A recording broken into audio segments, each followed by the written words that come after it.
the season progresses. Right now, they're in first place, but that's pretty much a product of how the Raiders have fallen off. And we got to have some sympathy for the Raiders. I mean, my God, week after week, there's always something that they have been going through. Gruden, now he's filing a lawsuit. Obviously, Ruggs. You had another player that was banished. I mean, they've got a lot of distractions. You got a new coach in there that was a special teams guy. There's a lot of stuff that's been going on with the Raiders, so we understand that. We all knew that Teddy Bridgewater and the Denver Broncos really weren't that damn good, okay? Teddy Bridgewater's allergic to producing in the red zone, okay? And then, obviously, you look at the Chargers. That's the one team that you look at and said, okay, they could give the Chiefs a run for their money. But when you look at the Chiefs and you were judgmental of the Chiefs, it was because their defense was horrific. You looked at Sorensen and Snead and these boys, and you said, excuse me, you see teams literally targeting them. Now, to their credit, they seem to have gotten a little bit better over the last several weeks, but the bottom line is it's still up for grabs in terms of a question mark about their defense. I never sat up there and said that the Kansas City Chiefs weren't going to the playoffs. I thought they were finished, but I thought they were finished as the team to beat in the AFC, meaning going to the Super Bowl, which I specified. I still had them winning the division, and I still had them going that far because Patrick Mahomes is their quarterback, Travis Kelce is their tight end, and Tyreek Hill is their number one receiver. But their defense was sorry. Now their defense doesn't look as sorry, but it's still a question mark, which means nobody jumped off the bandwagon when it came to the Chiefs. That soliloquy isn't totally accurate, though. It wasn't just the defense. People were obviously talking about the quarterback, Patrick Mahomes, being I didn't say it wasn't a shell of himself. No, what I said was I believe that the offense would resurrect themselves. Okay. I said the defense is what I was convinced but I'm not even putting the onus on you. I'm just saying the public in general. Yes. Expectation breeds disappointment. Okay. We were disappointed in the Kansas City Chiefs. I don't think anybody had jumped off their bandwagon saying, man, they were a bad football team in the context of what they were expected to be. Absolutely. Okay, so we talked about, I was a person who was very critical of their offense and very critical of Patrick. That's my job, is to say this is the stuff that is getting done poorly that you have to fix. Now, last night was good, but I want to be honest about last night. 50 times that Patrick Mahomes threw the ball, he got the ball out of his hand on the first hitch, meaning 1, 2, 3. I put my back foot in the ground, and I'm hitching up, and the ball's coming out 44 times. That is indicative of bad defense. Now, he hasn't done that all offseason. All season. We haven't seen that style of play from him all season. We've begged of him to be more patient, take the easy completion, don't try to force the ball downfield. And that's exactly what he did, because he's that kind of player. So if we get that out of Patrick Mahomes and we get the no turnovers out of their offense and we don't get the dumb penalties and the defense plays that way, then yes, they are the Kansas City Chiefs that we have come to see over the last 3 years. But this is the first game in the first 10 weeks of the season that we've seen that out of their quarterback. Do I believe he can do it again? Absolutely, but I got to see it again. They're going to play a good football team next week. The Raiders' defense was giving them completions.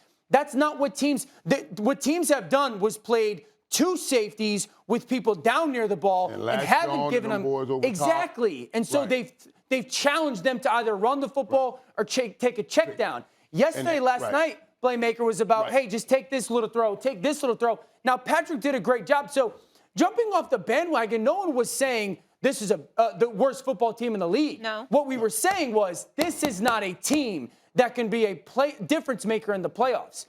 If we get the quarterback like we did last night and decision maker and that defense, then yeah, absolutely, that's the team that we expect. And I was saying they were done. And I was saying it because, like, I'm not just, I know the talent. We all know the talent. We know the gifts, and we know what they can do when they're at their best. But what I saw in their minds, where they were, where the confidence was, the whole different thing. Could they play the way they need to play? The biggest thing that came out of last night's game for Kansas City Chiefs is that Darrell Williams had 9 receptions. 9 receptions. 9 receptions. Over 100 yards in a receiving touchdown. Never done before in the history of the Kansas City Chiefs, and certainly not in the time of Patrick Mahomes, because he wouldn't do that. He did it last night. He learned, hey, I can do all of these. And still throw 5 touchdowns. And still throw 4 yards. Here's a boring throw here. Here's a boring throw there. Right. And then when you guys suck up, Yeah. I'll throw something funky, Right. I'll throw a left-handed, and then still get my press from that. But he learned something, I think, and that makes them dangerous again. I want to come back to you because when we talked about Kansas City and there was concerns, you thought it was three parts. The quarterback wasn't playing like he was supposed to. Correct. The coach wasn't coaching as well, and you said Right. they don't have the personnel. Yeah. So now, do you still feel that Yeah, but way? they can cover a lot of that with what they do on offense. Well, because After they're you so saw that explosive. yesterday, is there a little more confidence? It makes me feel better that they fixed the things that were broken for 1 week. You got to do it another week, Right. though. That's I will true. say this. So 3 weeks ago, I pointed out on tape and used kind of examples of Patrick mechanically was so bad. Yeah. The past 2 weeks, he's been a lot better. So that shows me, okay, that's gotten better. I thought the play calling last night was relatively similar. But again, the Raiders structurally, they're going to give you that stuff. That's just how Gus Bradley runs their defense.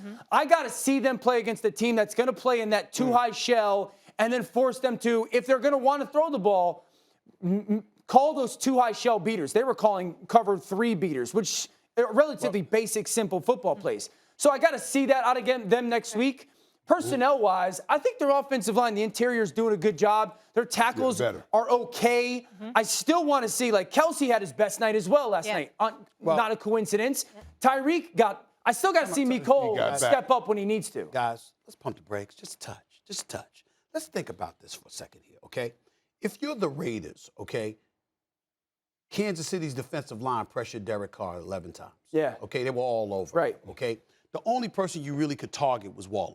Okay? Deshaun Jackson just got there, caught one reception for 38 yards, but then ended up getting stripped and all of that other stuff. Okay? So your offense was compromised because of pressure on the quarterback, because obviously you lost one of your, the primary target for your vertical game, and obviously that compromised you to some degree. But also, okay, you got to look at it from the standpoint offensive, from a scheme perspective. What the hell are you doing targeting Tyrann Mathieu? I mean, the honey badger. Don't throw it near him. You targeted him about 6 or 7 different times. Okay, Yeah. that was a mistake. Okay, then when you look at it from the offensive standpoint, your offensive line was protecting Patrick Mahomes. He was getting rid of the ball relatively quickly, like you pointed out. Travis Kelce. Now, see, I don't want to hear anybody else talk about they get their swag back, but Travis Kelce, I can accept it because we know how big time that brother is. And Even you know though what? I retired that word, He had a few subpar performances, but at the end of the day, we know what Travis Kelce brings to the table. So if you've got him confident and you targeted Tyreek Hill about 10 times, that's their formula. That's what works for them.